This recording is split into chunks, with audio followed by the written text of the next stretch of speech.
Morocco, a country popular for its culture, vibrant colors, desert landscapes, historical architecture, and bustling markets.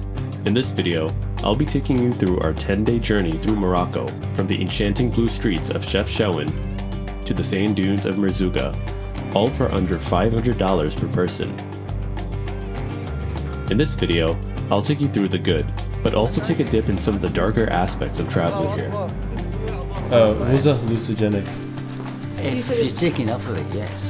If you're new here, welcome to Globin, where I explore countries as well as the unique fitness opportunities or places to work out while traveling along the way. This is Globin Morocco.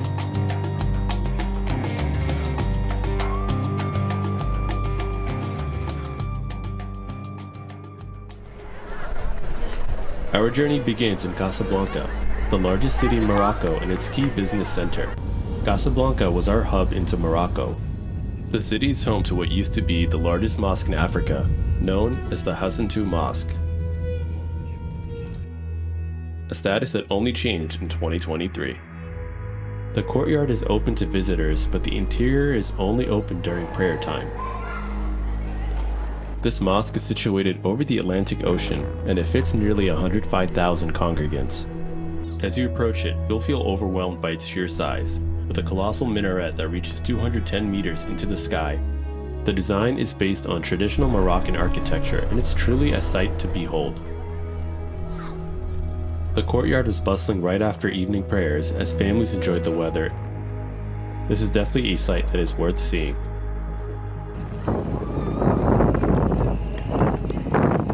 On the same day that we arrived, we took the bus to Fez to spend the night there, and then headed on over to the picturesque town of Chefchouen, famously known as the Blue Pearl of Morocco. Nestled in the Nif Mountains in northwest Morocco, this charming town was originally built as a defensive fortress to defend against the Portuguese in the late 1400s and quickly became home to the Muslim and Jewish refugees of the Spanish Inquisition. Today, it's famous for its Instagrammable blue buildings and streets. The city also happens to be home to an army of cats, who are literally everywhere.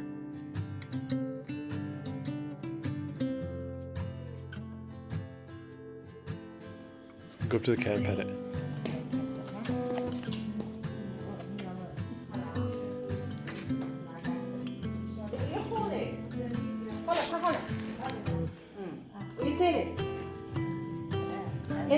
What could you say take? Hey, what are you doing? I think you should pick that one. What are these guys doing? They're playing, your brother and sister. While you're here, it's worth exploring the hills and going up to the abandoned hilltop mosque, where you can look down at the town below.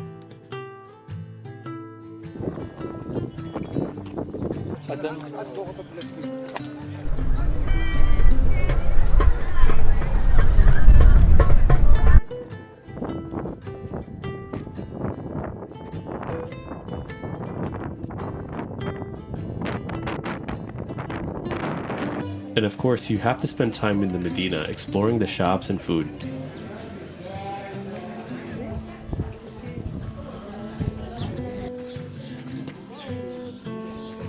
How much in this one?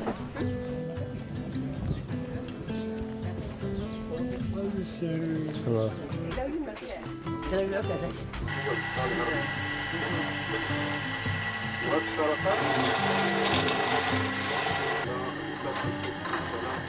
As far as food goes, you can find lots of traditional options, including tagine, couscous. Awesome. This is vegetable and meat and fruits. Okay, thank you. Thank you. Thank you. And of course, delicious mint tea, which became an obsession of mine after this trip. In addition to these normal travel activities, I had 2 additional tasks on my itinerary. The first was to find the best barber in the city.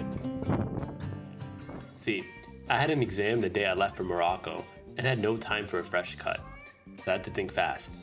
I went up to every random guy with a fresh cut on the street, trying to find the best barber in town, and they all said the same name, Muayyad. And with only a name to go off of, I searched the whole city until I found him.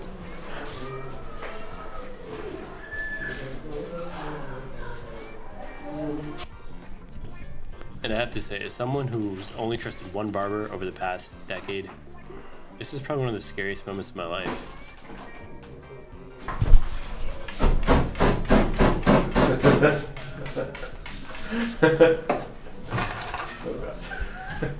Oh, and also, I had no idea how much it would cost. Between the shampoo, hot shave, and flamethrower services, I was definitely freaking out a bit there. Huh? I've never had this much volume in my hair. You do it, whatever. This is what is it?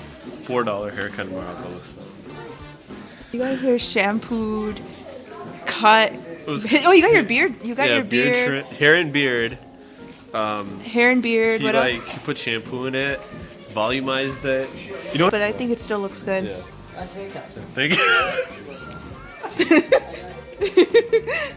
Thank you. Thank you. So how does it feel to be married to a Pantene Pro V model I didn't know I was. right now? So weird. With the day coming to a close, it was time to hit the second item on my bucket list and find a gym. If you're in the Medina, you can easily find your way to Musculation Fitness. It's a very small, uncrowded gym, but they do have a decent selection of machines and weights that will let you get a lift in.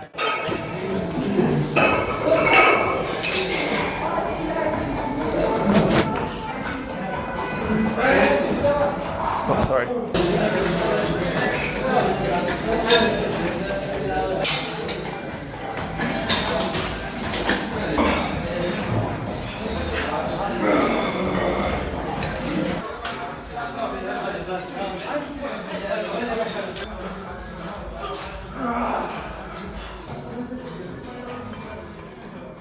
After my workout, I had a chance to briefly chat with the gym owner. What's your name? My name is Rashid. And you're the owner of the gym? Yeah. How long have you had the gym? 6 years now. 6 years. 6 years. Okay. Yeah. How much is it for Here in the gym for the sales. for one day? For 1 day, 20 dirham. And for 1 week? 1 week, 15, 16 dirham. Okay. But in the 1 month, I have 113 dirham. It's not. Okay. Yeah. Okay. Okay, next. So welcome to Chefchouen and welcome to my gym. Nice to meet you. Nice people. That's it. Thank you. Thank you so much. Assalamu alaikum. The next day, we continued to explore the city and also went hiking to the old Roman ruins. Similar to the hilltop mosque, this offered a vantage point from which we could overlook the city. At sunset, the call for prayer rang throughout the city.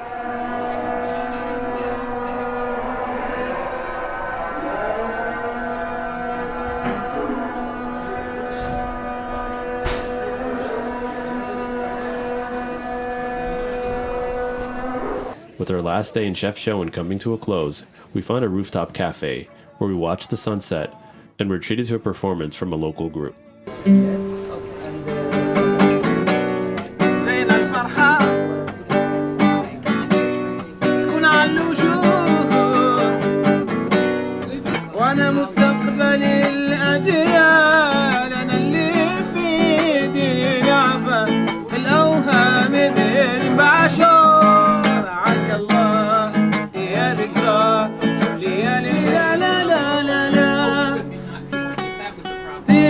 Before we left the city for good, we still had one more question to ask. During our time here, we did occasionally notice people consuming some kind of strange substance. Curious, we asked our host for more details. He's recording this. He wants to know what this is later. Yeah. So that's mixed. Okay. You just tip it in. The old men would tip all, and you mix it, and you smoke it in your pipe. So you wouldn't put that in your nose. Right. The tobacco, yes. So maybe that's what that A was. lot of the, especially the older men, some younger men now, I suppose, they have a little plastic bottle, and in it is a black or dark brown powder, Maybe it was brown. and that goes on to. Yeah, that's Yeah, what he that's did. it. That's what he did. That's Yeah, what he did. exactly. So that was tobacco? Very strong tobacco. That's tobacco. Oh, was a hallucinogenic. If said you it's- take enough of it, yes. Okay. Well, it's like If mixed you with smoke tobacco. it on its own, oof. But he just went like this. So is that Yes. is that also hallucinogenic? Well, it's if you take enough of it, yes. Okay. Because when he told me, he's like, I do this and I'm normal. That's what he kept saying to me. I think he was trying to tell me he's not getting high. I don't know. Yeah. I don't know what he was saying. Well, That's what it was. That's what he was doing. It's an intense nicotine rush. Okay, that's probably So you get high. It's a very because he said I don't fast thing. smoke. Yeah, he said I don't smoke. So that's what he's doing. It's the tobacco he's snorting. Okay. Yeah. You learned something new. So that's what it is. Yeah. But the tobacco is also illegal here. Wow. Cigarettes too? No. No. Okay. No, meaning the black, The really strong. strong mountain tobacco. Wow. Okay. Not that we don't need it. Well, that's a fun note to go out on. With that, we headed out to our next destination.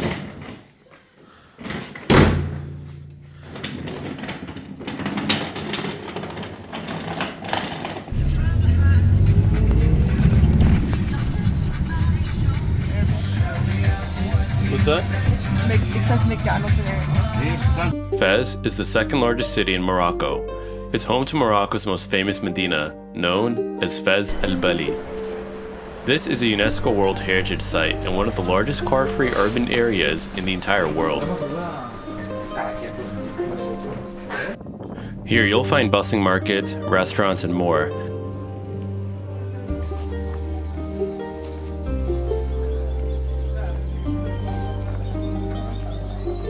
Just l'essentiel, just oil. Okay. Essentiel de parfum. Okay. But as you're shopping, be careful to make sure that you're finding quality goods and avoiding scams. But it's What's happening? What you doing? No, hard. You didn't eat this morning? No? this the artist's name? The name of the artist. Boyet. Hardly. Oh my god. See? Nothing.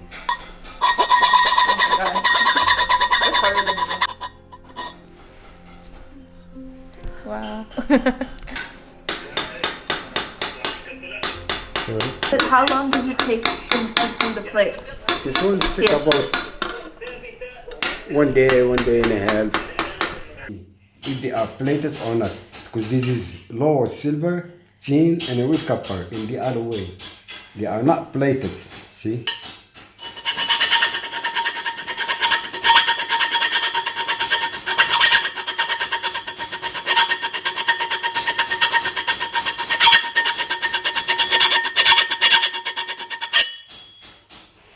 Even underneath its weight, it's for use, for saving. This is what you find in the market, just a brass plate dipped on silver. With the time get tarnished. When it's scratched, the silver gone, it's become yellow. It's just plated. These are just plated. This is real silver. With the real teapot for saving. Save all the life, stay always in good condition. Just when you use it, you clean it with water and soap. In Moroccan, we buy teapots once in life. It has Once to be and it real. lasts your whole, It has to be a real one. We do have, So basically, like when you buy a teapot, the We real have- one, it's supposed to last you generations, right? it stays for a generation. Yeah. We have that shape, we call it camel. Oh, I see it. We do have imperial. This is the size we have. We do have more bigger, we do have more smaller. And this is the plain one. In the Medina, you will come across ancient tanneries which have been a vital part of this city's economy for centuries. In these factories, workers will process animal hides in a series of liquids composed of things such as cow urine, quicklime, and pigeon feces. This will soften the skin and prepare them to be dyed. As you can imagine, the odor can be quite repugnant.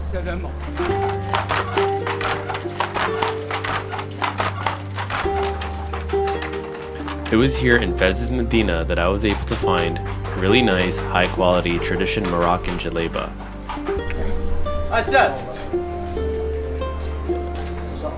They look local now. The Medina is also home to several architectural sites, such as the University of El Qurayin, the oldest university in the world. It is believed to have been originally founded in 857 by a woman named Fatima al-Fahri. There's also several other madrasas and mosques integrated into the old city.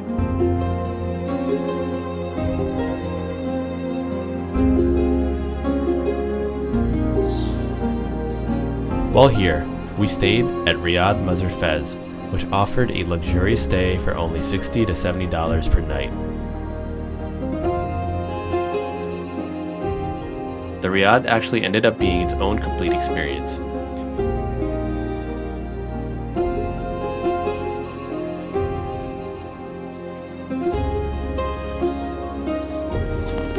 Assalamu alaikum.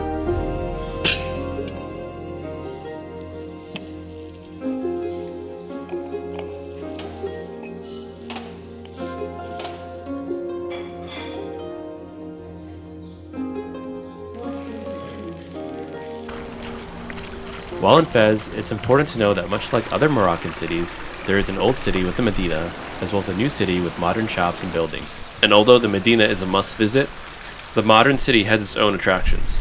There's quite a few things to do. You can visit and relax in the tranquility of the Janan Sibil Gardens. The modern city is also home to Avenue Hassan II, a street that has plenty of modern shops and restaurants. You can also visit the main gates of the Royal Palace. The actual building is still regularly used by the King of Morocco, and the interior is therefore not open to the public. And if you're looking for a workout, you can find gyms such as Olympia Gym. Olympia is a very modern facility and complete gym with squat racks, machines, studios, and even a cafe. All the weights had a vibrant color scheme, which I thought was cool. They had enough weights and variety to get in leg day.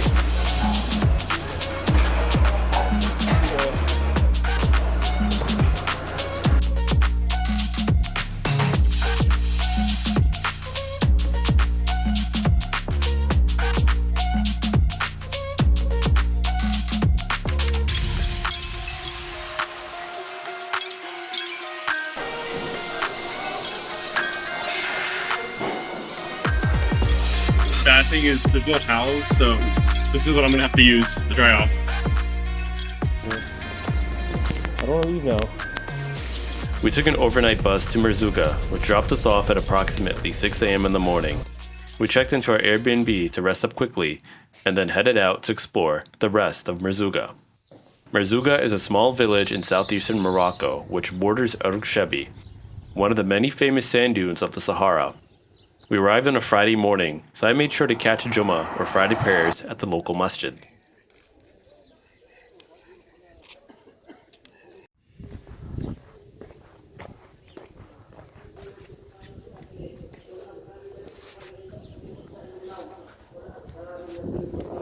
While Merzouga is a great launching point for exploring the Sahara Desert, it's also a great place for birdwatching.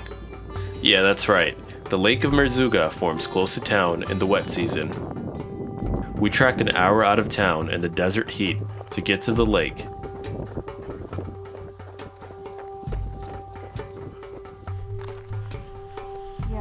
But the sights were totally worth it as we came across a vast array of bird life, including a flock of giant flamingos that lined the horizon.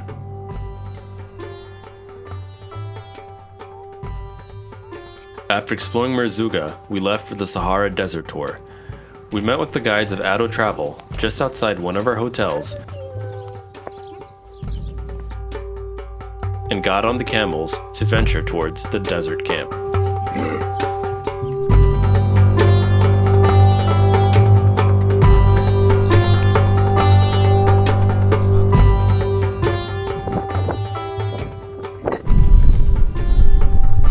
Our camp was relatively simple, but most importantly, it was safe and clean. Yeah. Should I take my shoes off? It's really hot. So much for cold. That would get cold at night. After we arrived, I wanted to put myself to the test and try something new, a high-intensity workout in the Sahara Dunes.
At night, we were treated to traditional Berber food, followed by a campfire and live performance.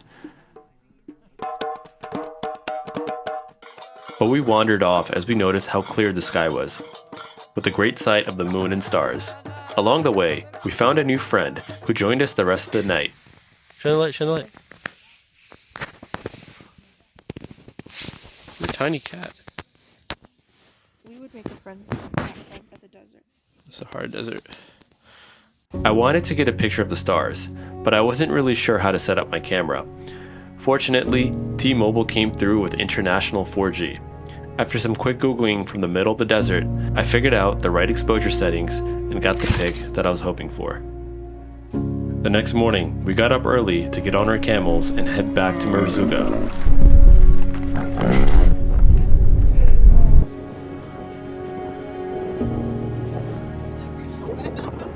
That's fine. Yeah, we'll just send it to you guys.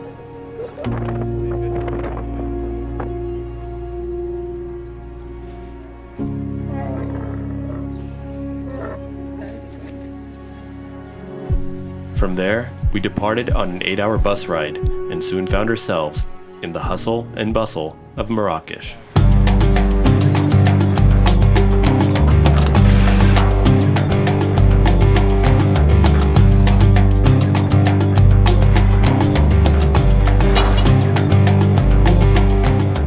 But before we delved into the insanity, we needed to find something to eat. The bus dropped us off at Gimbal Fina, a lively marketplace that is the central hub in Marrakech's old city. And it's not hard to find food here. In fact, if you're not looking for food, it'll come to you. Okay, so they basically, if you walk in the middle of this, it's like they smell the blood in the water and they just come after you trying to serve food. Just looking. I'm good, thank you. Maybe tomorrow, my friend.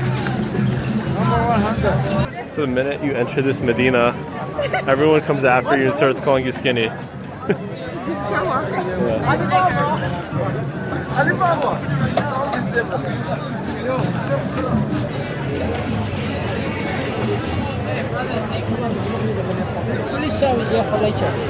God, it's hot right now.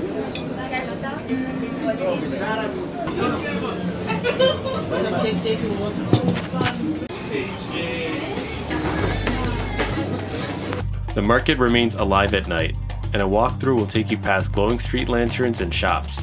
In the day, you realize how endless the options truly are as you try to navigate this impossible labyrinth of shops and markets. The streets are adorned with all sorts of craftwork, clothing, spices, and much more. But much like other places in Morocco, you need to be ready to haggle your way to a fair price. While Marrakech is known for its hustle and bustle, there's still plenty of architectural marvels that allow you to get away from it all. After a nice rooftop breakfast, we set out to explore all the nearby sites. First up is the Bahia Palace. This palace was constructed in the 19th century in the southern part of the Medina.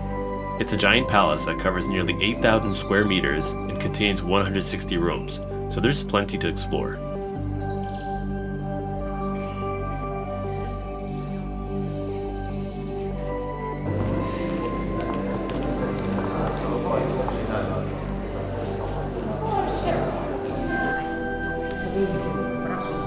On a more historical note, you can visit the ruins of the Ghesba of Marrakech. This contains Al Badi Palace, which was originally constructed in the 16th century during the Saadian dynasty. The palace was later destroyed and the parts were used for other construction projects in Morocco. Today, you can visit the ruins and its lush pools and gardens. The palace is filled with orange trees and even hosts a museum of visual arts. If you look up, you'll even see migrant storks that use the ruins as nesting sites. Close by are the Saadian tombs, which were hidden for centuries and only rediscovered in 1917.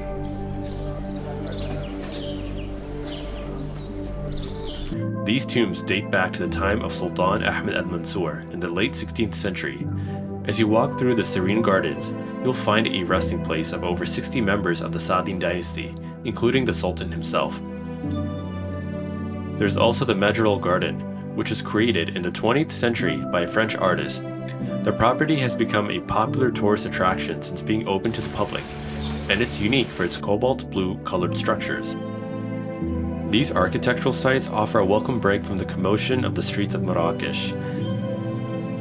We spent 3 nights in Marrakech to enjoy all it had to offer. While we enjoyed our stay for the most part, we did uncover some of the darker aspects of traveling to Morocco here. But before I get there, I will say that I did not feel harassed in Marrakech, which is contrary to what other people have experienced. For the most part, the shopkeepers were respectful. What I found to be horrendous was the rampant animal abuse in the square. First up are the snake charmers.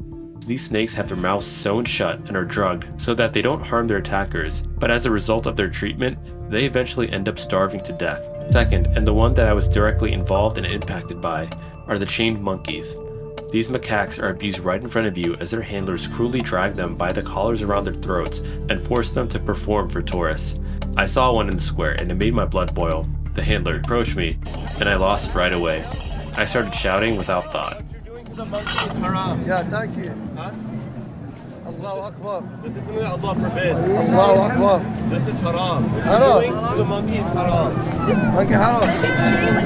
What's the fight for you? Huh? What's the fight for you? What? It's going to haram. Haram. Haram, that's haram. Okay. I know Muslim. Huh? I know Muslim. Okay, that's fine. But what you're doing? Muslim, that's hair. Muslim. That's hair. I know good. No. Haram. It's cut. Allah says Obviously, my approach here was wrong, and if I had to do this again, I would have definitely chosen a different set of words. But I don't regret my anger. And the final thing that I realized was that many of the shops here appear to be selling, or at least claim to be selling, real elephant ivory, which is often fueled by illegal poaching of these amazing creatures. This is another thing to be aware of as you shop your way through the markets of Morocco. However, these vices do not reflect the culture as a whole, and are entirely avoidable parts of the experience. Overall, Morocco is a great travel destination, and allows you to delve into a unique slice of the world unlike anything you've experienced before. Well, that's it for this video. If you've stuck around this far, please be sure to subscribe and tune in for the next episode of My Globin.